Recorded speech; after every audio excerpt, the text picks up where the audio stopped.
তালার এই বেডিগুনের কোনো কাম কাজ নাই।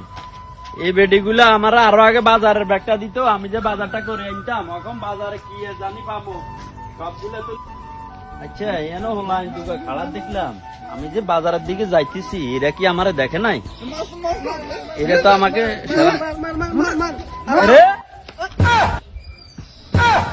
তোরা, আমি যে এখান দিয়ে গেলাম আবার আইলাম, তোরা তো আমার সালাম দিলি না।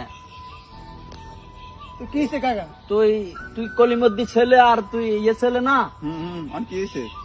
তোরা এত বেয়াদব কেন? তোদের বাপ এত ভালো, তোরা যে দুইটা মানুষ যেন খাড়াই রইলি, আমি মুরব্বী মানুষ বাজারের দিকে যাচ্ছি, হঠাৎ আমার কি আমার মাথার মধ্যে আইলো, আমার সালাম দিল না, ব্যাপার কি?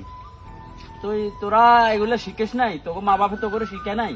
শুনেন, সব মুরব্বী ঠিক আছে সালাম পাওয়ার যোগ্য না, আর আমরা সবাই সালাম দিব না, ঠিক আছে? যে যোগ্য ওরা সালাম দিই। আপনাদের মধ্যে কিছু মুরব্বীরা আছে বুঝছেন, যারা মানে মধ্যবিত্ত গরিবদেরকে মানুষ মনে করে না, মানে নিজের টাকার অহংকারে নিজেরে কিছু একটা মনে করে। মানে আমাদের মতন গরিবদের তাদের কাছে কোনো 2 পয়সা দামও নেই, ঠিক আছে? ওরে এরা কি বলে রে, এরা তো বড় বেয়াদব ছেলে। এরা তো খুব বেয়াদব ছেলে, এদের পাশে দিয়ে তো যাওয়া উচিত না। এদের কারণে তো আসলে আমাদের মান সম্মান সব চলে যাচ্ছে।